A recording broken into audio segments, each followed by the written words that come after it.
आइए देखते हैं बेटा अपना क्वेश्चन नंबर 3, जो कि एक इंपॉर्टेंट भी है। ऐसा बेटा एक एग्जाम्पलर में भी क्वेश्चन है, तो एग्जाम्पलर से या ये वाला क्वेश्चन आपको कई बार क्वेश्चन पेपर में देखने को मिलेगा, चाहे वो आपके यूटीज हो या आपका एग्जाम हो, फाइनल एग्जाम हो, मतलब फर्स्ट टाइम जो है।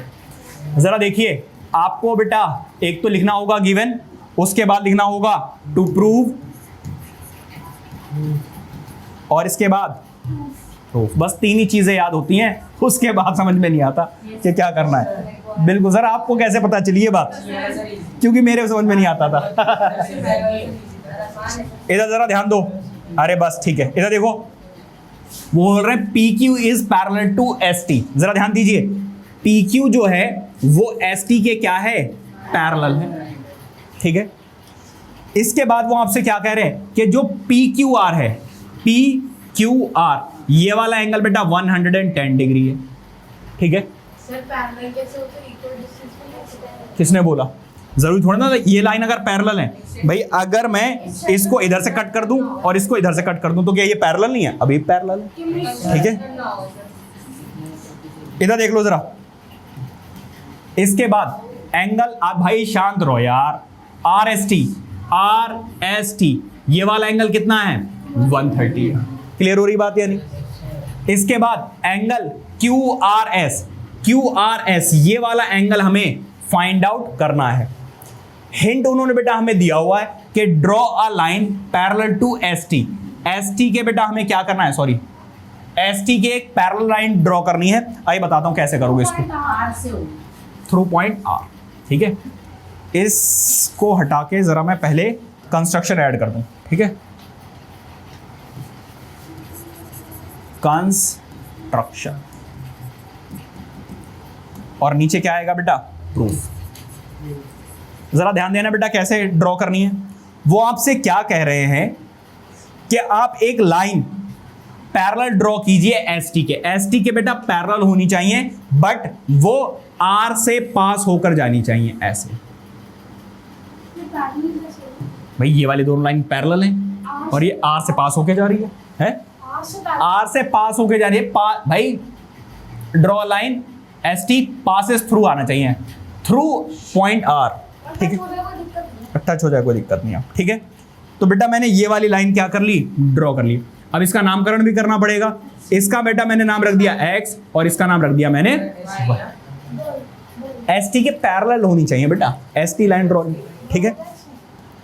देखो जरा ध्यान दीजिए, अब लिखते हैं। पहले गिवन क्या है आपको? गिवन है बेटा PQ is parallel to ST।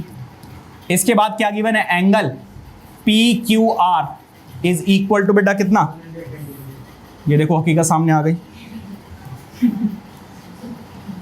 ये बेटा पुरानी बुक का है एक्चुअली। इसको और झूठ पकड़ा गया। कोई बात नहीं, सबको पता ही है भाई, डिलीट कर दिया गया क्वेश्चन नंबर 1, उसकी वजह से नंबरिंग चेंज हो गई है। क्वेश्चन नंबर बेटा ये क्या है? 3 है, ठीक है। अब जरा ध्यान दीजिए बेटा, PQR कितना दिया हुआ उन्होंने? 110 डिग्री, एंड एंगल बेटा RST दिया हुआ है कितना? 130 डिग्री। बताइए कोई दिक्कत? अच्छा, टू प्रूव हमें क्या करना है? हमें बेटा सिर्फ एक एंगल बताना है, and that is angle QRS। ये बीच वाला एंगल, सिर्फ ये वाला एंगल बताना है, QRS। समझ में आ रही बात या नहीं? अच्छा, इसके बाद हमने बेटा थोड़ी बहुत कंस्ट्रक्शन की है। मैंने बेटा क्या ड्रॉ किया है? Draw XRY which is parallel to, या फिर ऐसे लिख दो, थोड़ा शॉर्ट में कर देते हैं, XY पैरेलल टू ST, और बेटा ST पैरेलल है किसके? PQ। बेटा हरमन, विच पासेस थ्रू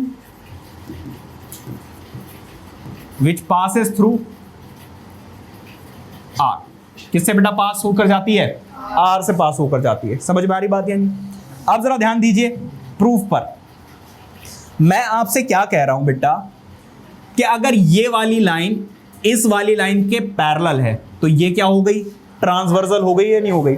अगर बेटा ये ट्रांसवर्सल है तो इस वाले एंगल और इस वाले एंगल का सम 180 आएगा या नहीं आएगा? कैसे 180 आएगा? बेटा को interior angles. Are you getting my point?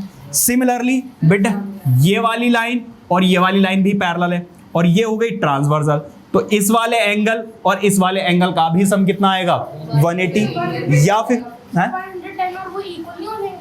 हाँ, या फिर मैं वही तो कह रहा हूं, या फिर आपके पास एक और ऑप्शन है कि ये वाला एंगल इस पूरे एंगल के बेटा क्या होगा, इक्वल होगा। रीजन होगा ऑल्टरनेट इंटीरियर। अच्छा अच्छा अच्छा जी,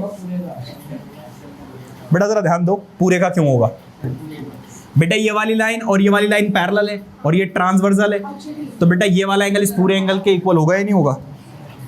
ठीक है, तो ये चीजें बेटा हम क्या करेंगे, यूज करने वाले हैं। हाँ जी, आप जरा ध्यान दीजिए बेटा, मैं क्या कह रहा हूं, आप लिखोगे since S T is parallel to what, X Y. बेटा एस टी और एक्स वाई क्या है, पैरेलल है। देन होगा क्या बेटा, एंगल टी एस या आर एस टी दिया हुआ है, हाँ आर एस टी लिखा हो तो आर एस टी ही लेंगे।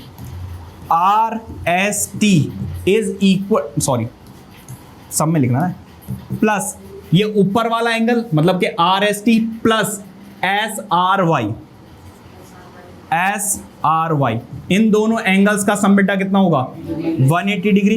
बेटा रीजन क्या होगा, को इंटीरियर एंगल्स। ठीक है, अब जरा ध्यान दीजिए बेटा, इसकी वैल्यू हमें गिवन है कितनी, 130। ये वाला एंगल हमें निकालना है, ये प्लस में है, उधर जाकर बेटा क्या हो जाएगा minus, S R Y 180 minus 130, ये प्लस में उधर जाकर माइनस हो गया। अब दोनों को बेटा आप क्या कर दीजिए, सबट्रैक्ट, कितना आ गया 50 डिग्री। इसका मतलब ये वाला एंगल बेटा कितना आ गया है 50 डिग्री, और हमें फाइंड आउट कौन सा करना है, हमें फाइंड आउट करना है ये वाला एंगल। हाँ जी, इसके ये वाला एंगल। ठीक है बेटा, एक बात जरा ध्यान दीजिए, अभी मैंने आपको समझाया था कि ये वाली लाइन और ये वाली लाइन पैरेलल है, ये ट्रांसवर्सल है, तो ये पूरा एंगल इस पूरे एंगल को बेटा क्या होगा, इक्वल होगा। तो अब जरा ध्यान दीजिए, आप लिखोगे सिंस बेटा पी क्यू जो है वो पैरेलल है किसके, एक्स वाई के। ठीक है, तो angle Q R Y, Q R Y किसके इक्वल होगा बेटा, पी क्यू आर के इक्वल होगा। बताइए कोई दिक्कत? रीजन बेटा क्या होगा, रीजन होगा बेटा ऑल्टरनेट इंटीरियर एंगल्स। यहां तक किसी बच्चे को कोई दिक्कत? अच्छा, ये जो क्यू आर वाई है इसको बेटा ब्रेक करके लिखा जा सकता है, तोड़ के लिखा जा सकता है। कैसे, Q R S plus angle S R Y, और ये किसके इक्वल है बेटा, पी क्यू आर के, और ये बेटा हमारे पास गिवन है 110 डिग्री। क्लियर हो गई बात? यानी ये जरा देखिए, इसमें कुछ आपको दिया हुआ है क्या, एस आर वाई की वैल्यू अभी जस्ट हमने कैलकुलेट की है, ताजी ताजी, कितने 50 डिग्री की।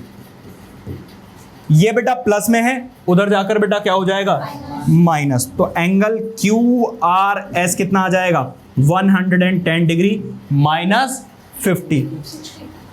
अब बेटा इसको सॉल्व करोगे तो कितना आ जाएगा 60 डिग्री।